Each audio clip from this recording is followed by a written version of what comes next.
Hello, and welcome to another episode of Life Starring Deb. I am super excited to bring today's episode because it's a little bit scary for me, but I'm going to bring it to you today. And like I said, I am no expert on anything that I talk about. I share things that I experience, things that I go through, hoping that maybe it'll get you to thinking about your own life and your own situations, or perhaps give you suggestions on how you can change different things or try different things. That's what I'm doing. That's what this is about. Not from a professional, because I'm not a professional at YouTube, and I'm not even an expert on subjects, but I can talk about the things that affect Deborah in my life starring Deb. And today's episode is no different. So I'm going to jump right in here. And I'm going to ask this question. How often do you let words define who you are, or mold you, or in some cases, limit you? Words are powerful. They are so powerful that if we use them too much in a negative sense, we start believing the word that we say to describe something that we do, or we don't do, or we want to do, or we can't do. Now let's talk about that word, I can't. I want you to take a second and think about the last time that you said, I can't, to refer to something that you feel you can't do.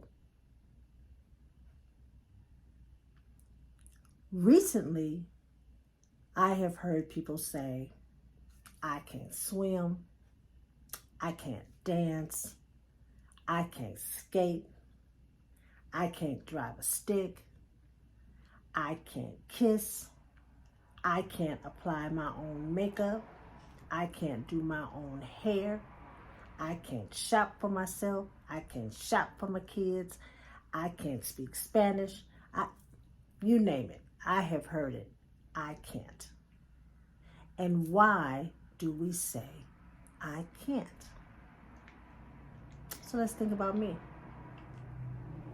I say all the time, I can't cook. All the time. Somebody asks about a dish, I say, I can't cook. I can't cook. And I have said I can't cook so much that it has caused doubt in other people when they think about me cooking. People will say, Deborah can't cook. She can't cook. Oh no, she can't cook.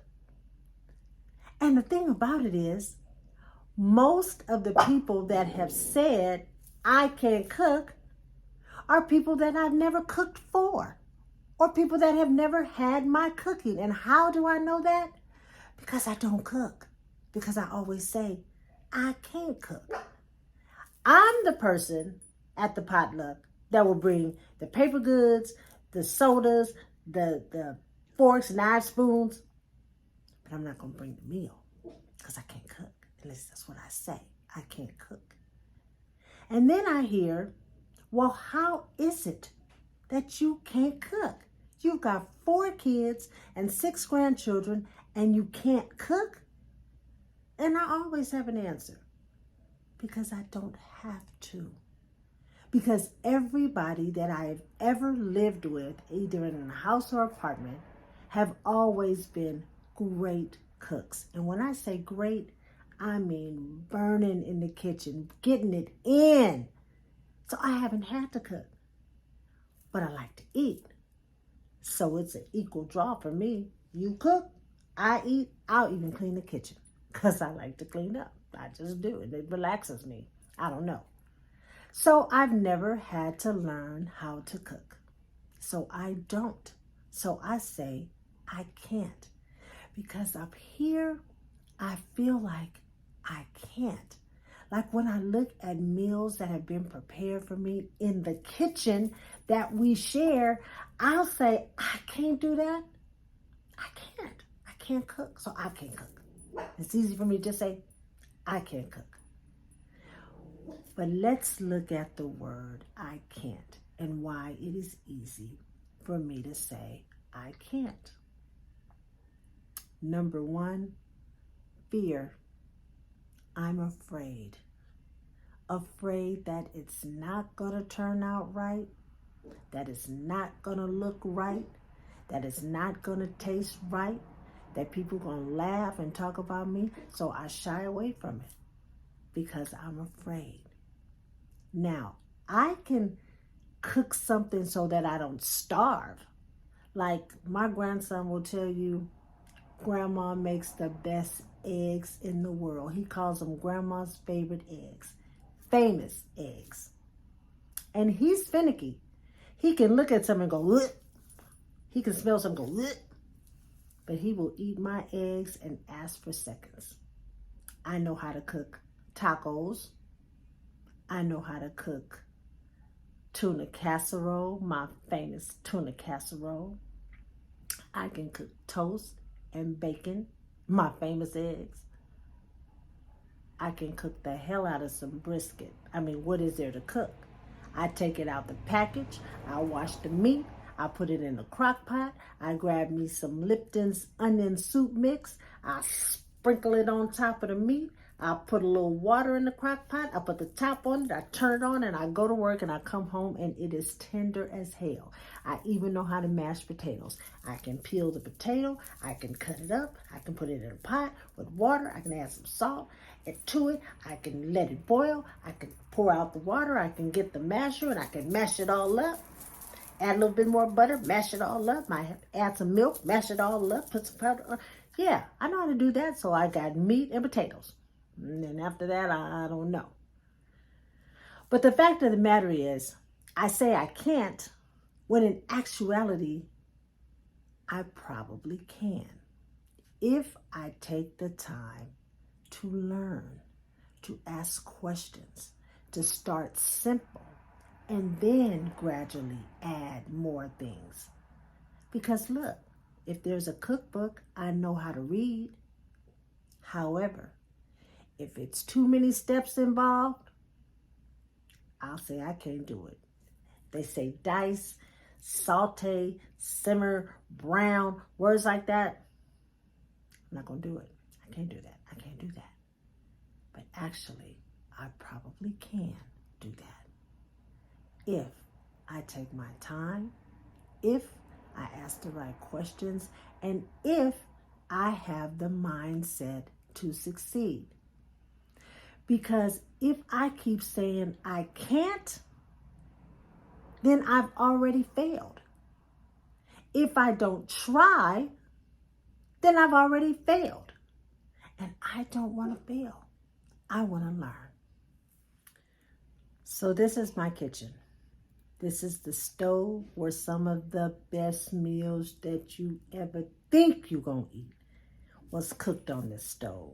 All kinds of food, Mexican, Chinese, fish, soul food, American food, lunch, breakfast, dinner, you name it, it has been cooked on this stove because my wife can cook. She can burn, she tears it up, and she loves it. Ask anybody about Cindy's food and they're going to tell you, oh, she can cook, and I love it.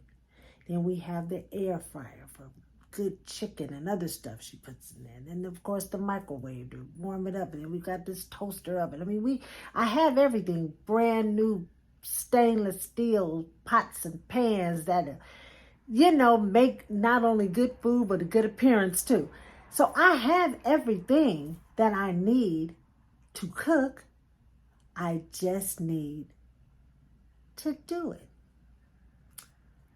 And I don't want to learn by somebody that I live with because they just don't have patience. And just do this, No, I really want cooking 101.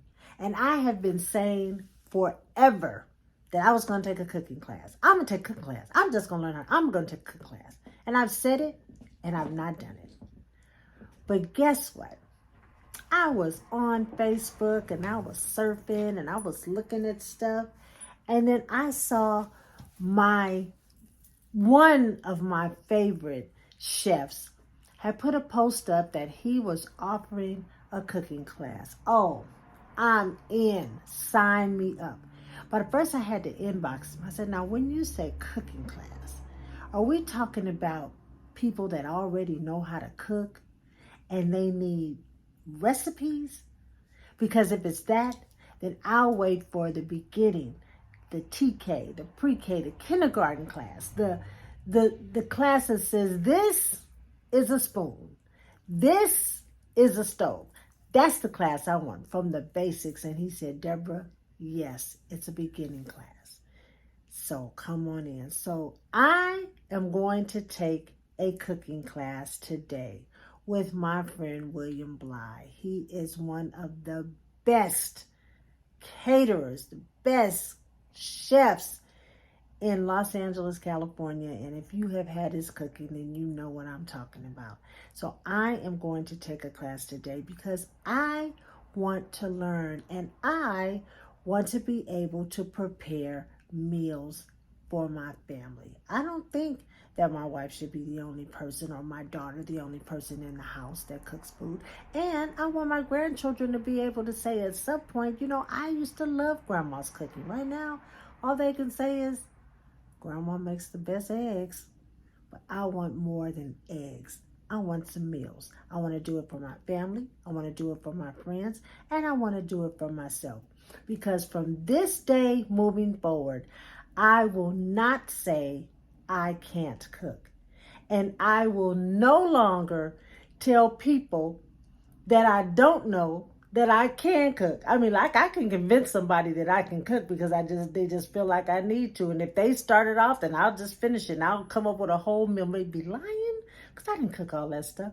Until one day I got called on it and I talked about a peach cobbler that I could make. And this woman was like, oh no, you got to make me that peach cobbler. She gave me her address and everything, and I was going to have to deliver it to her house. And I just kept the lie going. And she just kept saying, what time are you going to bring the peach cobbler? And I finally had to say, ma'am, I'm so sorry. I can't cook. And she was like, wait, what? She goes, you can't make no peach cobbler? I said, no, I can't make no peach cobbler. Peach cobbler? No, I can't. I can't do that. So I'm not going to do that anymore. It's been fun. I've kept up the joke or whatever, but you know what? The gig is up. The joke is up. I'm not going to participate in the joke that I can't cook anymore, because I can cook. I can cook and I will cook. I may not be able to cook as well as some people, but I am definitely going to learn to put together some meals so that I can cook. I may be limited to the meals that I can prepare, but I can cook. I can cook. I don't even believe I'm saying that I can cook, because I don't think I've ever in my whole life have I said I can cook. But now it's time for Deborah to learn how to cook. So come with me today to my cooking class and watch me learn how to prepare a meal. See you soon.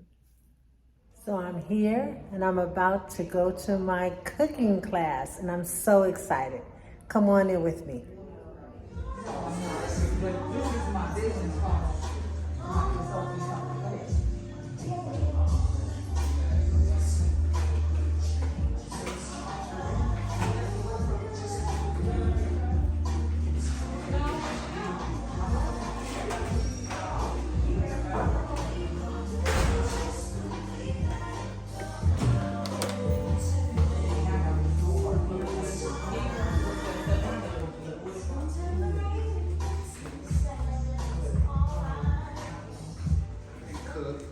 Cooking class for beginners and intermediate cooks.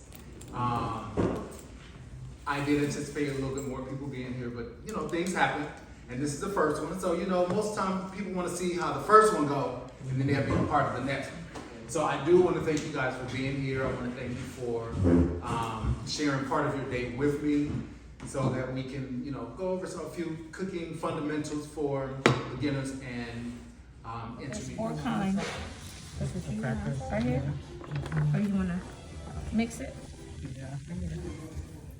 So I'm back I took my cooking class today and I passed the first beginning class of cooking, and I have my certificate to prove it. And I had a great day. I really did. It was very informative. It was hands-on. I learned about knives and which knife is used for what type of food, which I figured that we have all these knives that are used for something, but I actually learned what knife is used for meat or what knife is used for vegetables or, whatever the case may be. I learned about presentation. Sometimes food, it's about presentation, how you present your food. And I learned how to make a flour with salami. That was just the cutest thing ever. And we prepared meals. So we had salmon and we had stuffed shrimp. That was amazing. Brussels sprouts, string beans, mashed potatoes, macaroni and cheese. That was amazing. And we did lamb chops. Lamb chops was bomb. And I'm not just saying it because I was at the cooking class and I prepared it. I'm not saying it because of that. I am saying it because I brought samples home for my family and they were blown away. Like, this is so good. This is so good. And they were so proud of me. Proud of me that I finished. And that's more than half the battle. How often do we start something or we say we're going to start something and we never finish? Well, I finished and I'm so happy and I'm so proud of myself and I can't wait for the next class. So I just want to tell you that if you keep saying you can't, you will never succeed. And you have to believe that you can. And I will never say I can't cook. Again, I will never say I can't cook. I may say I'm learning how to cook, but I am not going to say I can't because I've already proven that I can. And I'm learning new dishes and new ways to present food. And I'm learning how to season it to taste and make it taste good. And you know what? If you don't know, then prepare the meal and have someone taste it. And then say, what am I missing? What does it need? And let the people say, oh, well, you could use a little bit more salt or you could use a little bit more seasoning or maybe a little bit more butter, whatever it is. Because that's how you're going to know. That's how you're going to know if you're doing better, if you're cooking good, if people are enjoying your food. That's how you're going to know. And the more you do it, the better you're going to get. And that's just for cooking. But that's with anything. Anything that you try to do, that you enjoy to do, or that you want to learn to do, the more you do it, the better you will become. So that's today's episode. I'm so glad that you tuned in today, and I hope you have a great rest of your week. Until next time, see you soon.